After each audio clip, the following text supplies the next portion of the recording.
Welcome to Politics with Egberto Willies. This is a progressive program that will take the mystery out of politics.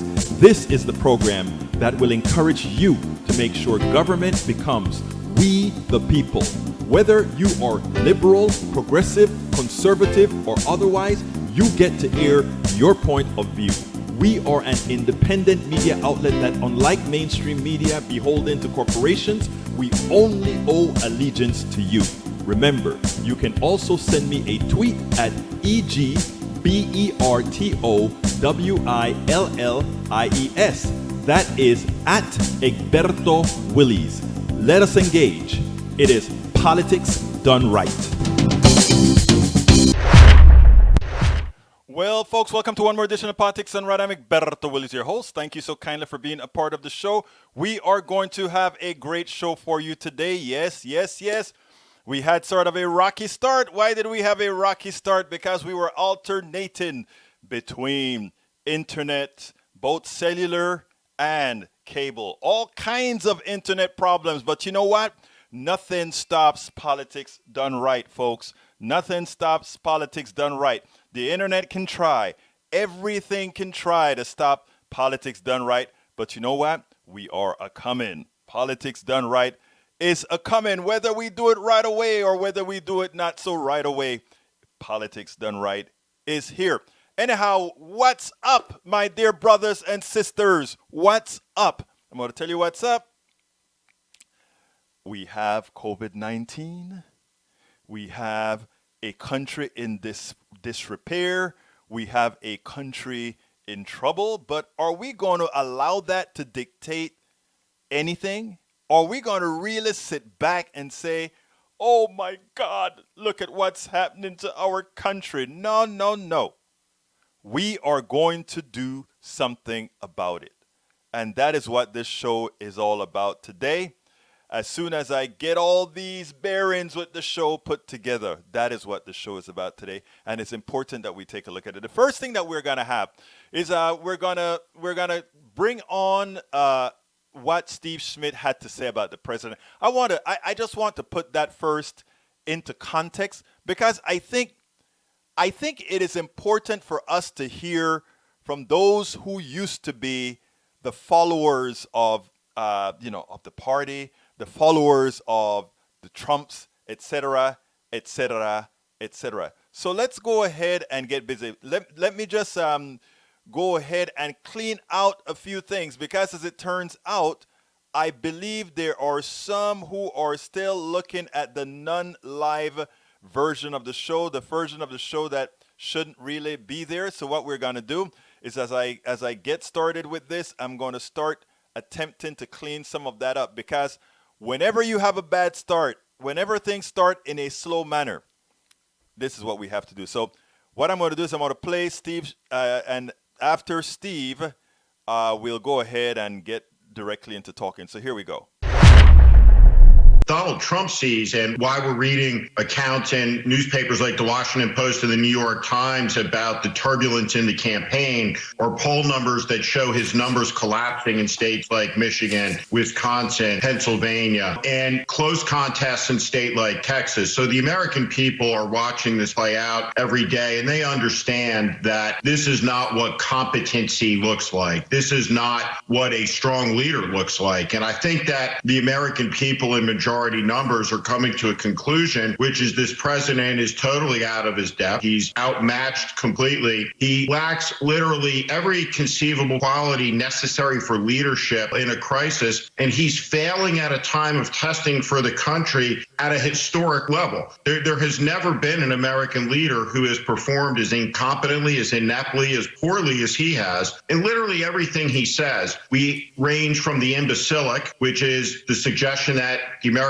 people should protect themselves by injecting disinfectant, to the daily dishonesty and lying that the American economy, which will touch on 25% unemployment, will magically be restored in the fourth quarter or the first quarter next year. And it's all magical thinking, as Eugene says, just like when he said 2 months ago that when there were only 15 cases, it would soon go away. Just like when he said the Chinese were doing a great job and he had full confidence in President Xi. This response by this administration couldn't have been worse if you had a group of saboteurs working in the West Wing of the White House trying to harm the country. It's just epically, terribly bad. So we see now the inventions of the ludicrous Obamacare scandal. We'll see the race baiting and xenophobic bash China and blame them. But he'll put himself into the role of America's biggest victim. He will portray himself as the injured party, as what happens in this country, the world's epicenter of coronavirus death and suffering, as our death count crosses the 100,000 person threshold, and then ultimately the 200,000 person threshold, and likely north of that. And none of it ever had to happen.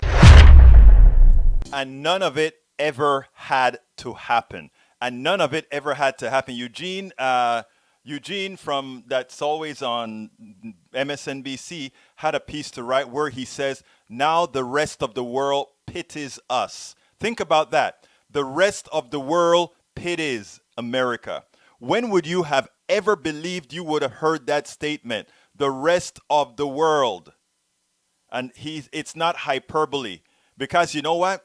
As somebody who entertains and has a whole lot of connections outside of America, after all, I'm originally from Panama, Central America, I can tell you categorically that the rest of the world, in fact, pities us. To them, how could we have fallen this far so fast? How could have an empire? And that is what we are. We don't like to say it quite often. But we were an empire. How could we have fallen this fast after having a child, after having a people that have elected one who has the mind of a child? Well, actually, you know what? When my daughter was in the 8th grade, she was so much more intelligent, so much more pragmatic. She had so much more. I sit down and I think about her, how she was in middle school. And not even that is a likely comparison for what we have as a president.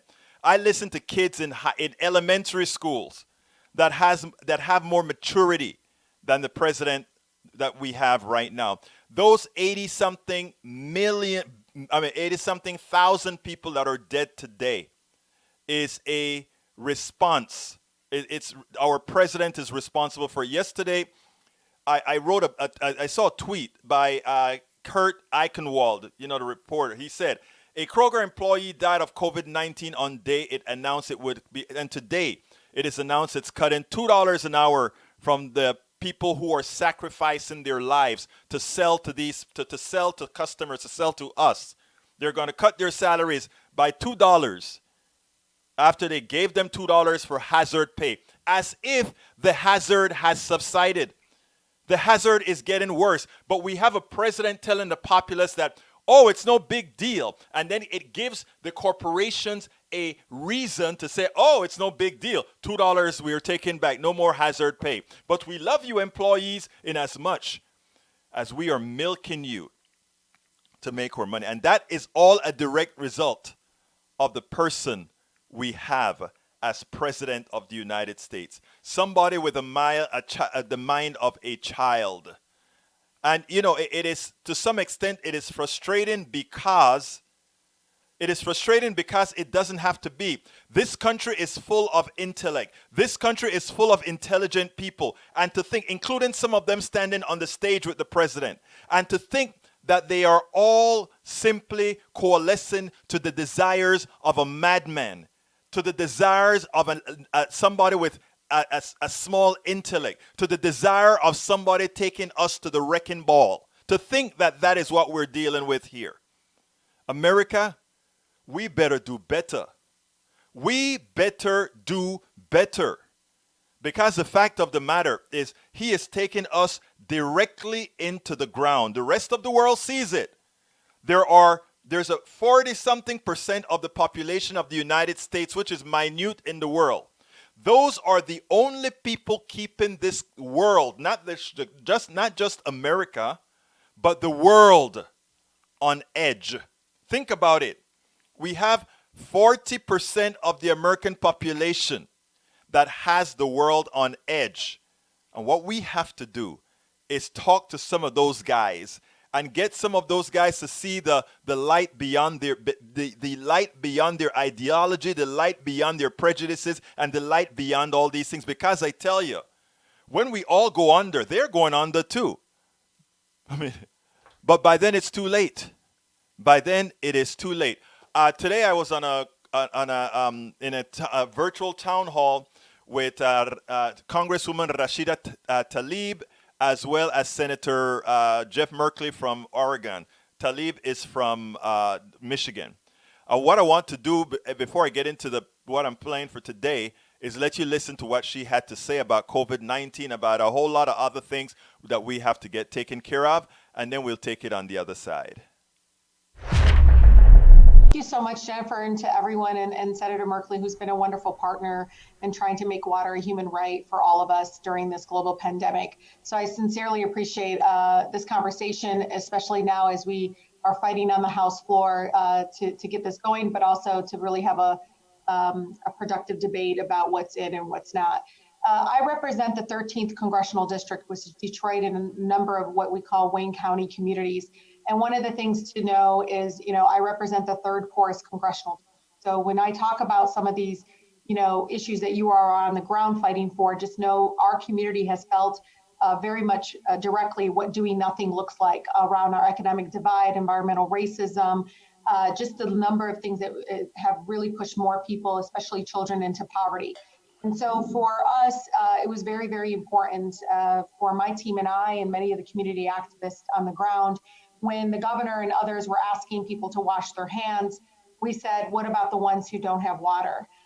When you're asking them to do all the things of 10 times a day to wash your hands, and right now you have thousands of people across the country, not only here in Detroit or in Flint or other communities where they've been completely cut off with water, some even as a number of years. And so we pushed for, obviously, a moratorium. And a moratorium, obviously, we support, and we're very much active on that, and it's in place. But know that a moratorium is temporary, y'all. Like, after this is done, what happens? Those bills, it's still going to be due. And so before that, the United Nations was right in Detroit talking about the lack of access to water and affordability and clean water when Flint became this national crisis. So it's very important for us to have something in the bill to basically address access to water. And so we have a $1.5 billion investment that's in the bill currently of creating kind of a direct payment to people. A lot of folks have, different approaches, but we wanted to use the kind of approach that community action agencies use, where it's like through LAHEAP, where we're actually dealing with the families one-on-one. Because as Mary and Jean probably heard, especially in Michigan, it's not only just, hey, go over there and turn a knob and turn the water on. There's also infrastructure issues. People need plumbing, and also you gotta make sure that water is clean. And so we, again, have a requirement around moratorium, a national moratorium on water shutoffs, but a reconnection. This is a huge win for us, a reconnection requirement, and the 1.5 billion, which we know will have to grow. That it can't be just a one-time investment. The next thing is, as we talk about our communities, they're in survivor mode already before the pandemic. I mean, they were living check by check, as you all know. I think I read somewhere 40% of our neighbors across the country, somebody in the household lost a job. And I believe many of that could be permanent job loss, not just temporarily because of the pandemic. We're seeing a really a growing number of small businesses that are not bouncing back already. And 30 million plus people on unemployment. A third of our neighbors couldn't pay their rent in April. I don't know what the numbers are in May. So this is really crisis. And on top of all that, Jennifer, you centered us at the beginning, and I think it's really important in recognizing so much death and loss for so many of our families, 80,000 plus, and it's growing. And so we want direct aid to people. We don't want the bureaucracy. So we want reoccurring payments, and that's why the Automatic Boost to Communities Act is critical. And we see bipartisan support for it. We've seen polling come out of bipartisan support outside of Congress in support of, let's do $2,000 a month during this pandemic, and other countries are doing this. It helps people, give them human dignity. Moratoriums, again, are the Band-Aid, but what happens afterwards? And so the Automatic Boost to Communities Act is aggressive, it's bold.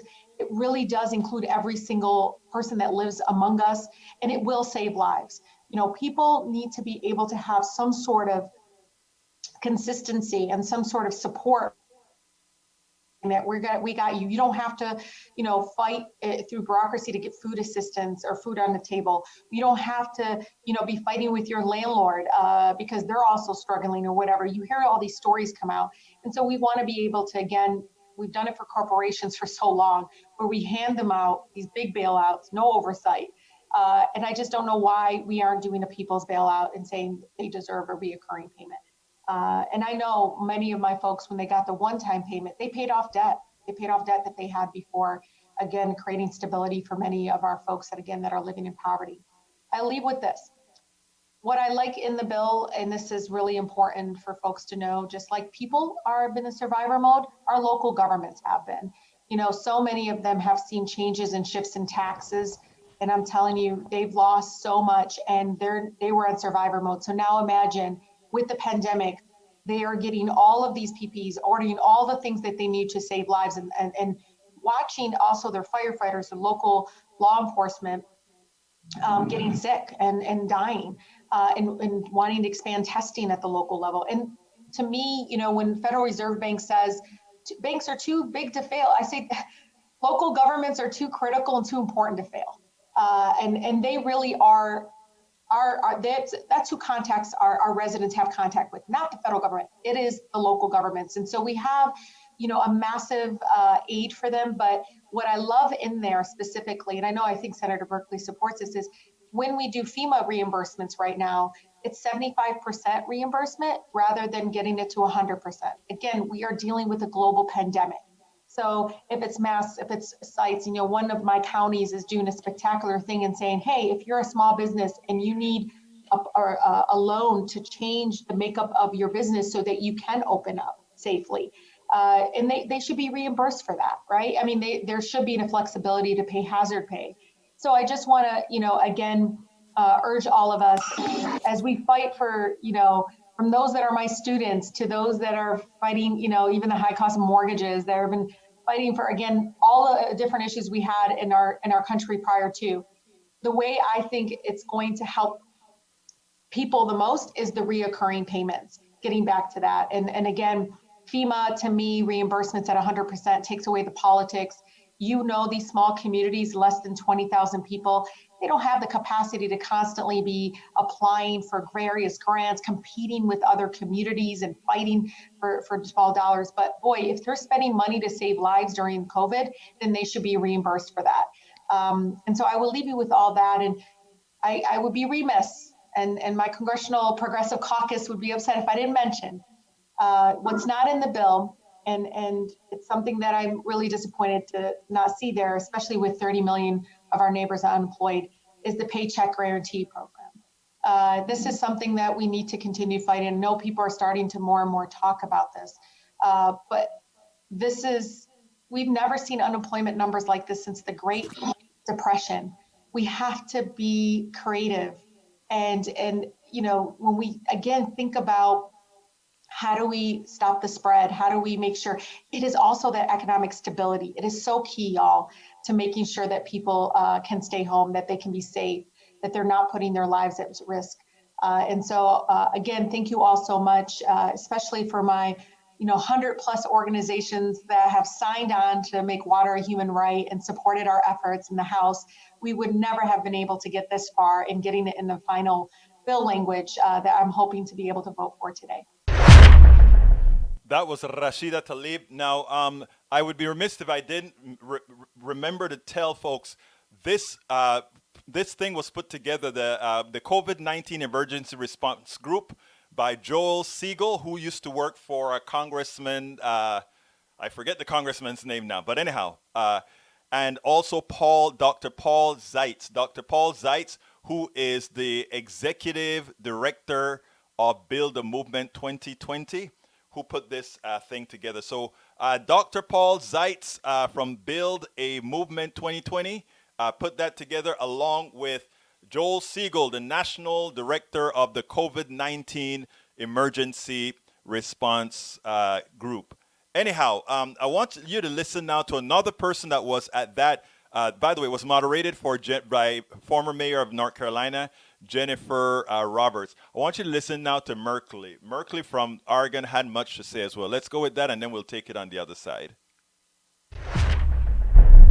Greetings, everyone. Thank you for joining the call, and thank you, Jennifer, for the introduction. And it was a pleasure to work with you on that national board so many years ago, and to be in contact through your time as mayor and county commissioner and important fights, including the fight on climate. I thought I would just start by noting how phenomenal this time is. Could we ever have imagined? We start with the dark and dangerous times associated with, from my viewpoint, what is an incompetent executive branch that has put us at risk time and time again before this crisis. And then you throw in the pandemic, and then you throw in the economic implosion, and it's just like reading an Armageddon novel. And we wake up, we go, is this really all happening right now? And it is, which is why these types of calls and communication are so important, as we try to find our way through this uncharted territory. The bill that Rashida was so instrumental in working on in the House has a lot of good things in it.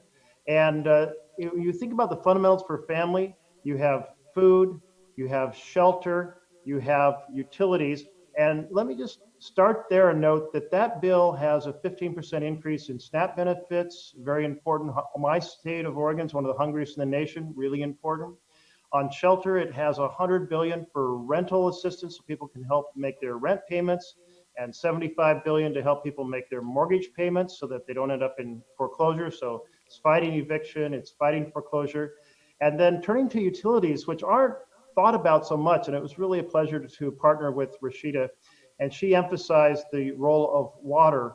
The House bill takes a even broader viewpoint of water, electricity, and broadband. And think about how essential broadband is if you're looking for work, if you're trying to communicate with friends and stay in touch, if you're a student who is now having to go to school over broadband. And it highlights the enormous inequities we have in our country. Families are not all the same, even before you get to the issue of affluence.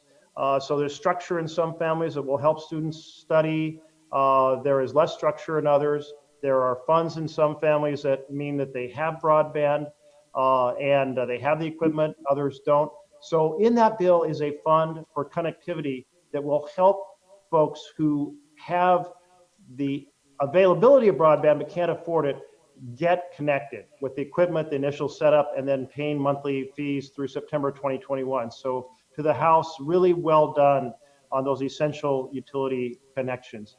And that a broader coalition on moratorium on utility shutoffs, more than 800 groups. It's one of the largest grassroots assemblages I've ever seen. So that is terrific. Testing and tracing to take us out of this nightmare, a foundation on the healthcare side. A lot of support for that. Our state and local governments, $500 billion for our state governments and $350 billion for our local governments, and support for tribes and support for territories. So this shouldn't be an issue at all, because normally my Republican colleagues are saying, well, any government that's closer to the people is one we should support, and state government is closer than the federal government. But we have Mitch McConnell over here leading the Senate saying, you know what, we'll just let the states go bankrupt. And it's like, where is that coming from? And part of it seems to be an effort to reinforce the argument that government is the enemy, so why support them? Let them go bankrupt. I think in the end, though, I think it's more about bargaining over getting help for the mega corporations while we're fighting for help for state and local government. And that's really disturbing because there is this make the rich richer, make the powerful more powerful theme to the way that my colleagues across the aisle have been acting, including in the last bill, Corona 3.5, tucked in at the last second by the chair of the Finance Committee, which is the tax committee, and by the majority leader, was 175 billion and more tax cuts for the richest Americans. So let's get that 175 billion back. And guess what? In the House bill, they get it back. So that is great.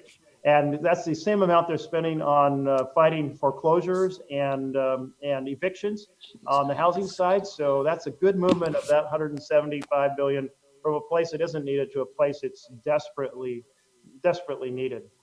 I wanted to mention two things that are not in the House bill that I'm very concerned about. One is a guaranteed access to an absentee ballot in November.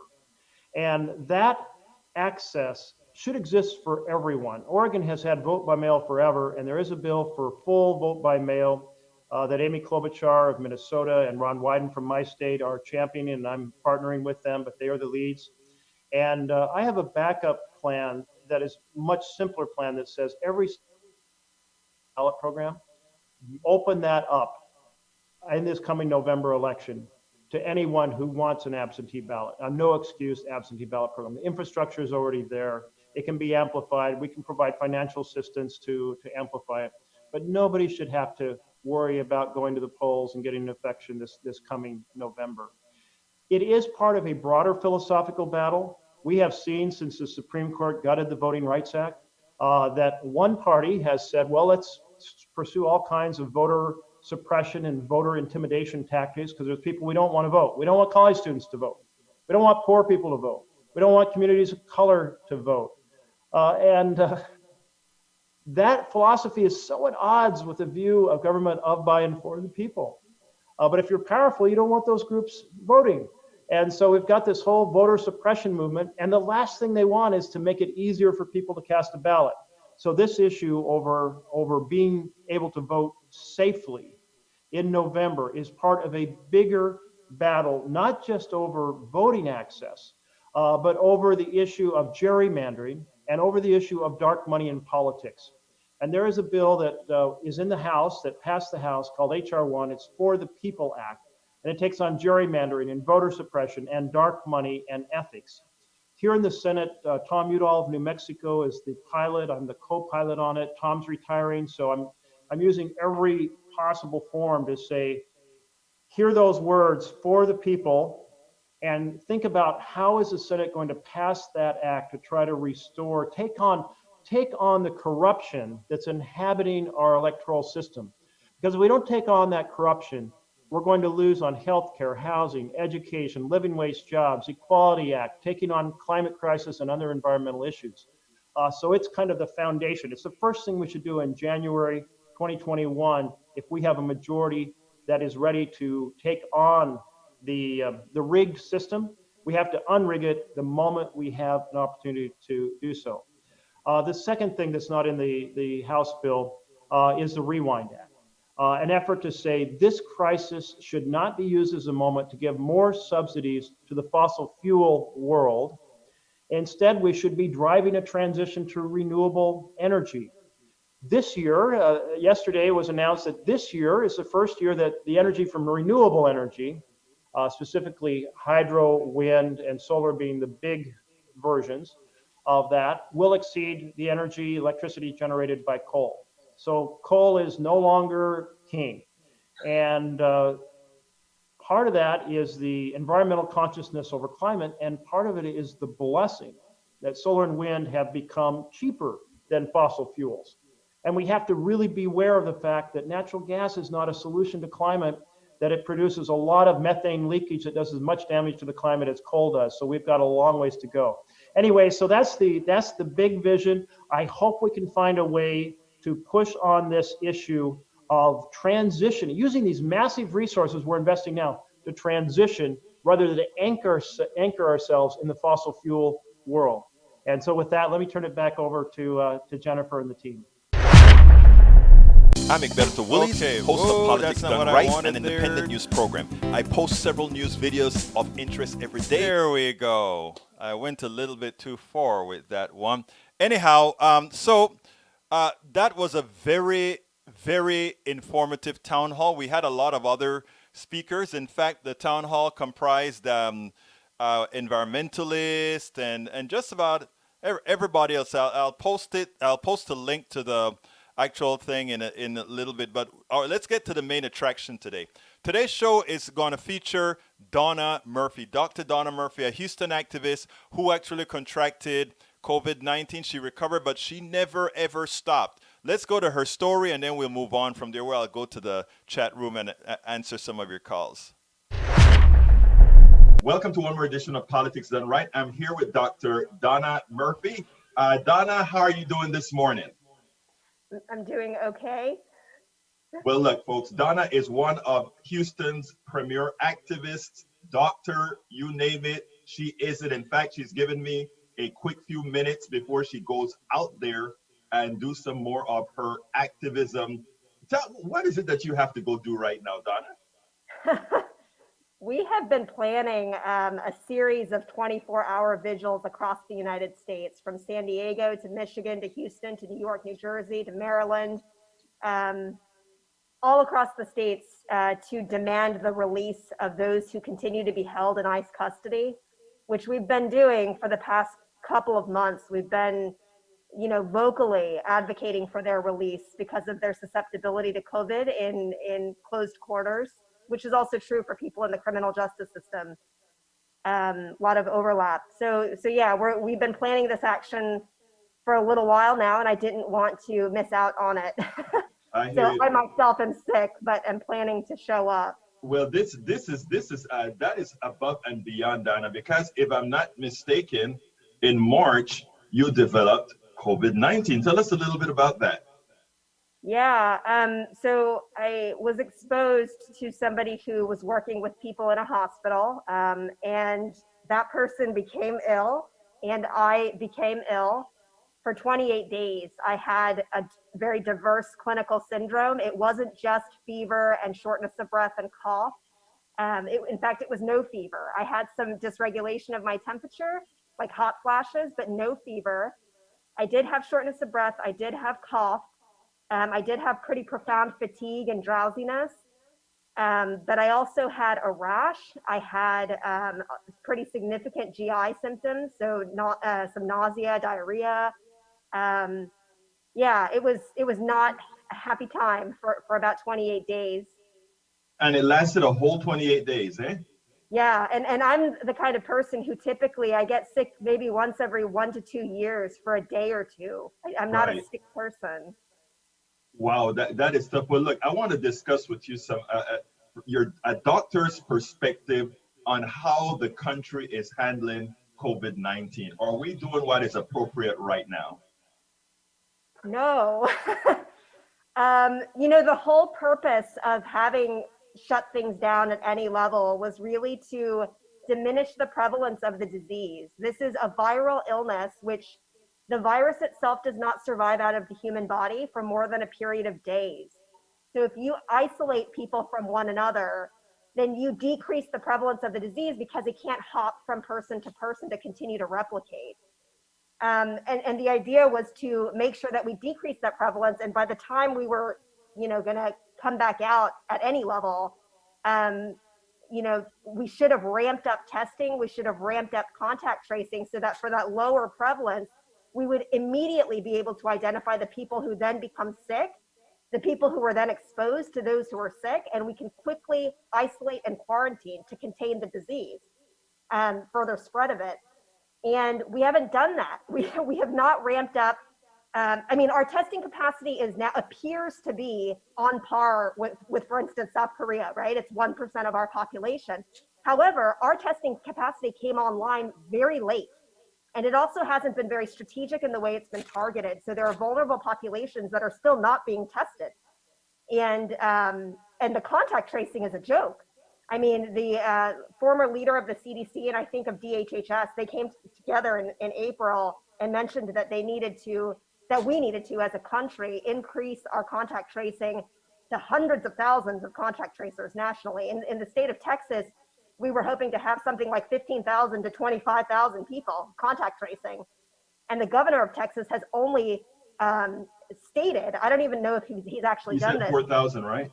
Yeah, he's only stated that we're going to increase to 4,000 by May 11th, a few days ago. I don't know that that's even happened. So this is a huge problem. I mean, I don't understand what people don't get about this. It's simple science, like you have to be able to test and trace with lower prevalence, because otherwise, if you have it everywhere, then it doesn't really matter that you're contact tracing if everyone has it. But yeah, this is just a disaster.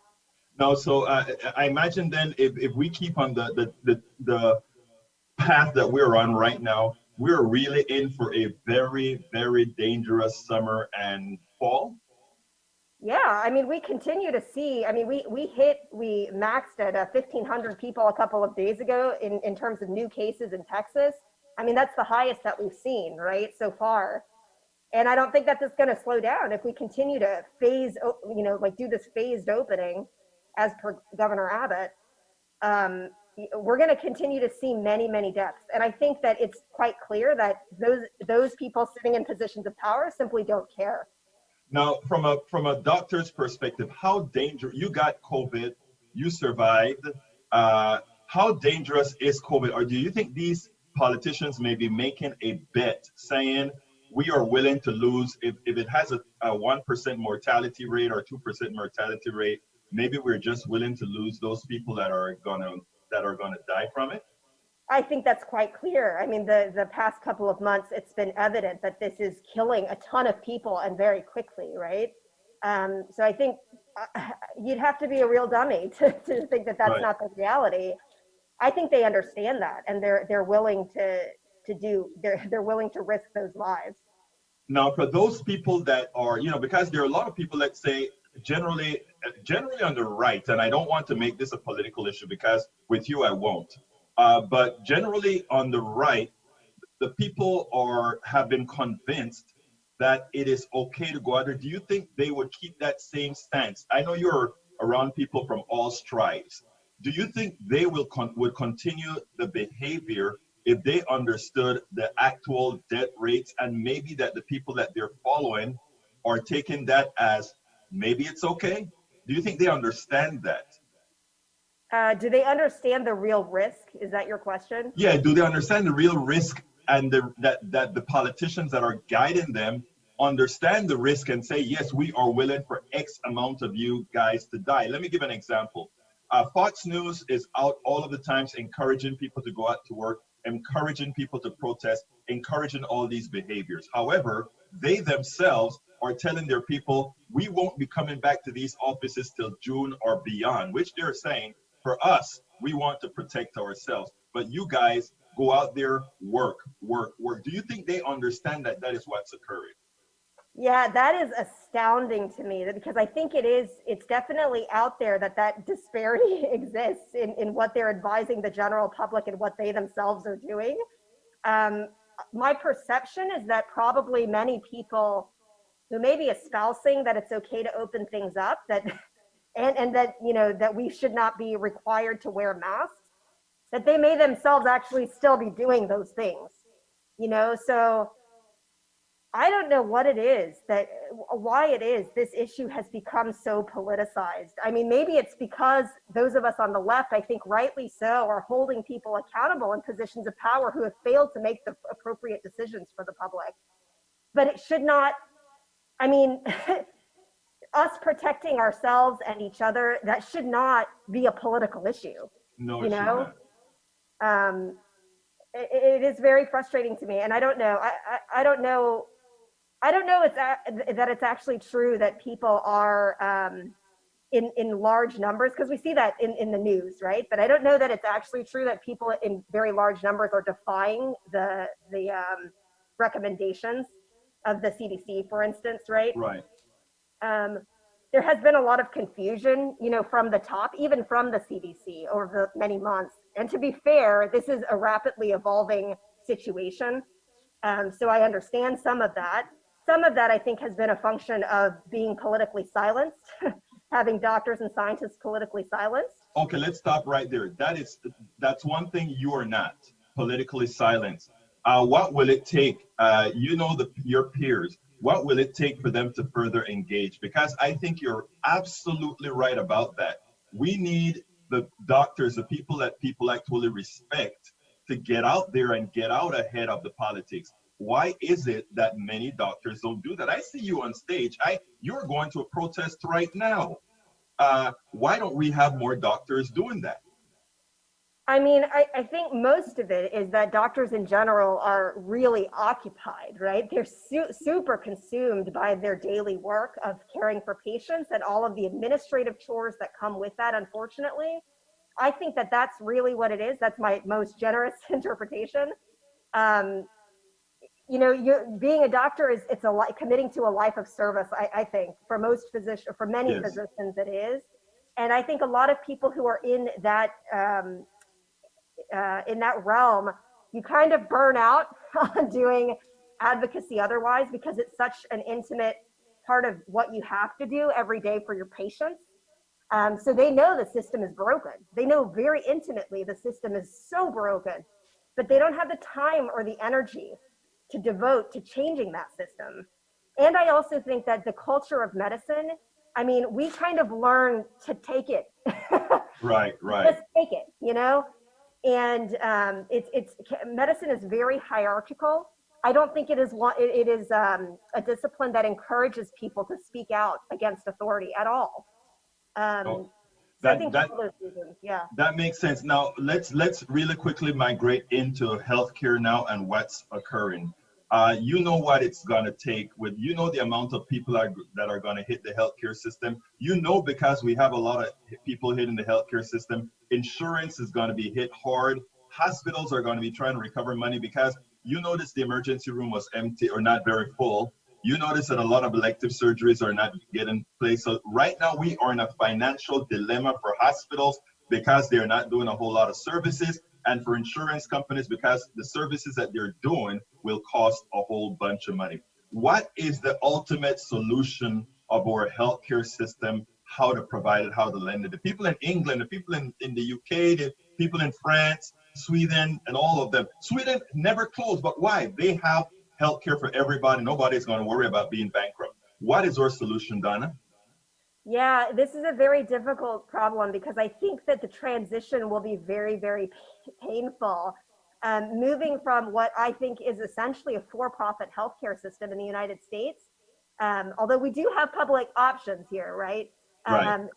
It moving from that to what I think we should be doing, which is investing very heavily in public health and prevention, for instance, and in publicly funded healthcare, is going to be, I think, a difficult transition for this country, but I think it's one that is absolutely necessary. And I hope that people see that in this moment, that because we don't have a system in place that values prevention over Mm-hmm. acute treatment, which we don't even have for COVID, right? That they would be moved to support a transformation of the system, right? Just to completely do it over. I mean, I've never felt so committed to that.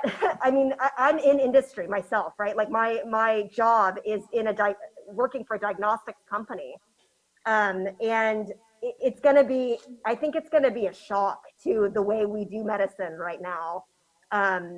But I think it's absolutely necessary, and I think it's absolutely possible to do. I've been talking about pivoting towards a public health economy, right? So that everything becomes about prevention as much as possible. I mean, we still are going to have acute illnesses that we're going to have to treat, right? But right now, I think we're so motivated. Our system is so motivated by acute therapies that are really expensive, that are in large part not very evidence-based, honestly.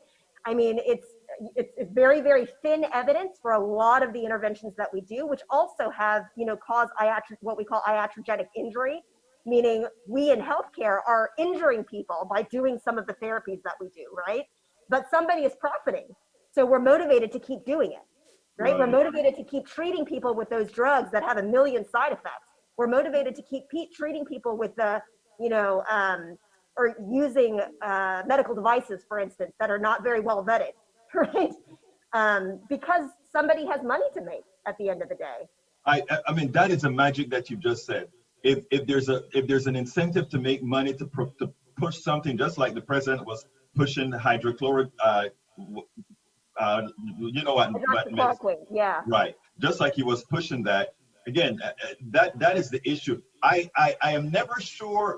My sister is a doctor as well, and she supports exactly what you said. We need to have this stuff publicly funded and try to mitigate profit. I'm not saying that there can't be profit, but it has to be mitigated in such a manner that the profit motive is solely there to create real innovation.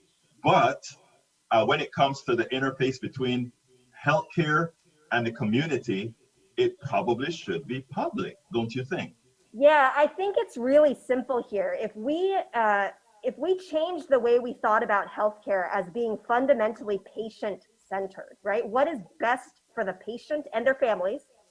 Then I think we would understand that, we shouldn't be pushing interventions that are not well vetted, and that have a lot of, other effects, right?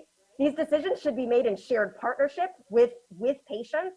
And I think at the end of the day, that's going to look like a system of prevention, and health and well-being in general, and not like acute therapies to address chronic issues that are there only because we did not educate people, we did not provide them with a preventative preventative care, to prevent the chronic illnesses from emerging. I mean, it's because we are more profit centered. We end up, and it's almost secondary, right? The care of the patient is secondary to the profit that we can make. Then we always think about how we can cut costs, right? Like, and that is a disservice to the patient ultimately. But if we think first and foremost the patient, then of course we can also think about how do we also make money in this, right? Yeah, I don't know. Well, Donna, let me tell you, first of all, you're my hero. I mean, that you're going out there and you're doing what you're doing, that you're keeping the pressure on. Thank you very much for what you're doing. Your activism is necessary. We just need a hell of a lot more of you. So please replicate yourself like a virus, and in a positive manner, that is. So anyhow, in closing, please tell our audience what they should be doing going forward politically and health wise. Yeah, so it's November 2020 that we have a really critical election coming up, and I think that this crisis has demonstrated to us how critical it is to have the right people in office making decisions that have huge implications for the public. So I think people should be thinking about definitely getting out the vote, for themselves, to protect yourselves. I think as everybody is opening up, if you are so privileged that you are not forced to go back to work, I think that you should, just you stay at home as much as you can. I think universal masking is right, to prevent the spread of this illness. Advocate as much as you can within your community with local officials and state officials, because our federal government seems to be completely non-receptive to doing the right thing about increasing testing and contact tracing in our communities. Dona Murphey, Dr. Dona Murphey, thank you so kindly for speaking to us. Your words mean a lot. Have a wonderful day. And when you go out there to do that activism today, please keep that mask on tighter, and please take care of yourself. We don't want you with another episode of something else. Thank you very much, Donna. Absolutely. Bye-bye. Thanks. Okay, I hope you enjoyed that. Okay, let me go ahead immediately and run to the boards because we don't have a lot of time. Let's see. Trust must be done. Truth must be done. Absolutely, Lawrence Sims. Daniel Ledo says, so instead of bitching about it, please tell us 2020 in hindsight, how would you have handled this irrational panic? This is not an irrational panic. This is what occurred because our president was completely derelict in his duty. If after he received his report in November, now everybody talking about January, I'm talking about November, the CIA started informing the president, but he never reads, started informing the president of what was happening in Wuhan, even though China was not telling us about these issues, our president had CIA reports that he could have operated on. So let's not talk about January, where we had our first case at the same time with Korea. Now, South Korea, in as much as they started at the same time with us, remember, sir, South Korea has 265 deaths. We have 80-something thousand deaths. Normalize that for population, multiply 265 by 6, and you know what? It still turns out they are way under our numbers in deaths. So they handled it like intelligent human beings. We handled it exactly the way you expect to have it handled when led by a child president who has no science background, who thinks that injecting chlorine or some sort of disinfectant in your body would be successful in treating this virus, or sticking light beyond your nose and your lungs could somehow be successful. But we know what he was doing. He was trying to sell that light product from Canada, and he was trying to get that hydrochloroquine also sold. But that's all he cares about, money. So in hindsight, he missed the ball. He allowed the virus to escape. So when he talks about we've tested more than Korea, yes, we've tested more than South Korea now. You know why? Because we allowed the virus to escape. South Korea is testing very little now because they're using contact tracing now, because their initial tests normalized, or not normalized, but confined the disease where it could be controlled. No, we have a president that is so dumb, he has caused the lives of tens of thousands of American citizens. Yes, Lee Grant, the RCP has him at 46.1. You wonder who those 46.1 people are? And the reason why you wonder is you feel pretty concerned that their minds could be controlled by that thing that we have run in this country, that lack of intellect that we have run in this country. My God, how I wish for Bush at this point in time. And we used to say for Bush, some town is missing their resident idiot. That's what we thought about Bush. Bush seems pretty smart now. All right, let's see. Didn't Hillary say Donald have the temperament to be president, and Obama said that? I don't know when Hillary said that. If she said that, it must have been very in sort of a sarcastic modal. The only way I could think about it. Rashida hates America, and I'm supposed to care what? Why would you call a woman a bitch? Why would you do that? Why do you think it is okay to address women like that? Does your wife know you address women that way? Do you address your wife that way? That proves a lot about your intellect. Why would you call the woman a bitch? Why? I wish one of these women you called that taught you a lesson in such a manner that you never forget. How dare you? What's the best way for government to control people? No. That is the way that people get. Government is we the people.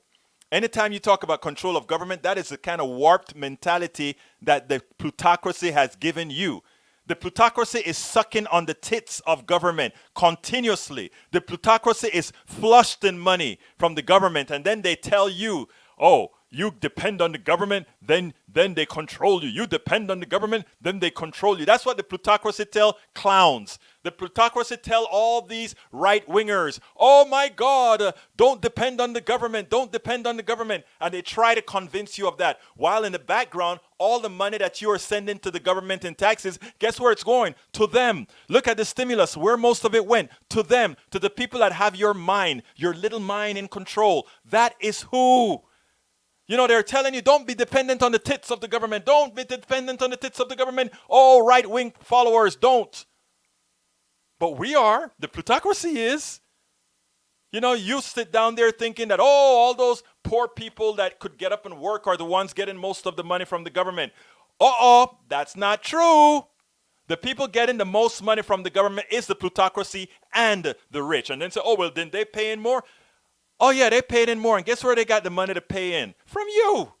You're the one they ripped off. Your labor they ripped off. Your intellect they ripped off. And then, because they have all that money, all your money, they pay it to the government, we the people. And then they say, but I don't want to give you that government all the money. So you guys have to start thinking, oh, dependent on the government, make you owned by the government, so that we, the plutocracy, in effect, is dependent on the government. So where do we get our money from, the plutocracy? We sucker you into paying higher prices for insurance. We sucker you into paying higher prices for products you invented, that you created, but we make the profit from it. And then at the same time, we go back to the government and we say, oh, government, give me a tax break. Oh, government, give me back the money.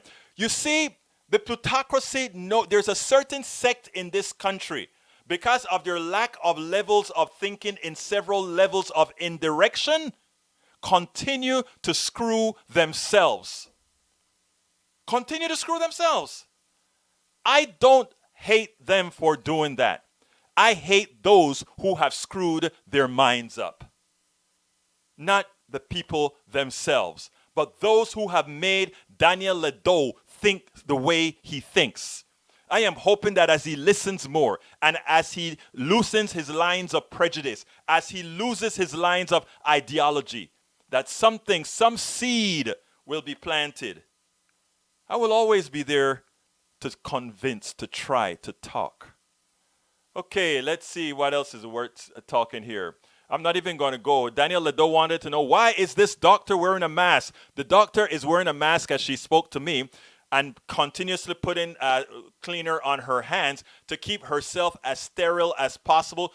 In as much as she has recovered from COVID-19, she wants to make sure that there are no slip-ups. Since there's so much we don't know about this virus, she is doing the responsible thing. Those people that are protesting all over the country without masks in close proximity, those are the people that apparently have no reasons to believe in science. Lee Grant, how you doing? Lee Grant, how you doing? Daniel Ledo, Lawrence Sims. Earlier I saw Bruce Pollard. So I forgot to give you guys an intro in the first one. Let me go to the bottom. Normal Reynolds, it is so interesting that we want 2020 hindsight rather than properly risk manage the issue. We now say, how can you control the result of inaction, ineptitude, and lack of due diligence? I could not have said that any better, my friend. Ian James Chapman, welcome aboard. There is socialism for the plutocracy and survival for the rest. Brother James Chapman, you hit the nail on the head. Daniel Ledo comes back and says, so President Egberto would have shut down the economy in November 2019? Well, yeah, and we would have been taken out of the White House in handcuffs. My friend, it's not about shutting down the economy, and that is, you see, they use words on you guys to make you believe. Don't tread on me. Remember that used to be the Tea Party thing you believed in, Daniel Ledo? Don't tread on me. Yo, we the people are treading on you. Let's get real, people. Yeah, let's get real. Another thing from Daniel. Only somebody who has no knowledge of history whatsoever would say something like, when government has all power, it doesn't control you. Again, that is your willful ignorance of what the definition of government is. Government is we, the people. People like say, yes, but there's a bureaucracy. Of course there's a bureaucracy, but the executive still controls the bureaucracy. And that's why our bureaucracy is in tatters. Our bureaucracy is in tatters because Donald Trump has proven that a bureaucracy still comes under the purview of the executive. I am originally a foreigner from Panama. That I understand American history, the Constitution, and how the government works much better than you do, Daniel Ledo, is shameful. There is a bureaucracy, and the executive controls the bureaucracy, and the fact that our bureaucracy is currently in tatters proves that the executive still has power over that bureaucracy, because Trump has left us in tatters as well as he has left the bureaucracy in tatters. I got to get out of here, folks. Thank you so kindly. Daniel Ledo, my brother Norman Reynolds, my new guy Ian James Chapman, Lawrence Sims. Everybody, just thank you guys for being here. Please remember to share these videos, share everything that we do. That is how we are going to educate people. That is how we're going to enlighten people so that they don't continuously fall for the ridiculous tenets put out by the plutocracy. That is how we solve the problem. Folks, please do remember that I do need your support. So please go to store.politicsdoneright.com, store.politicsdoneright.com. Get one of our t-shirts, one of our cups, get some of our books. As I see it, Class Warfare, the only resort to right-wing doom. Try it. I'm pretty sure if Daniel Ledo was to get that book and read the book, he would understand a whole lot of what we talk about. But alternatively, what I'd love for you to do is to make sure to subscribe to our program.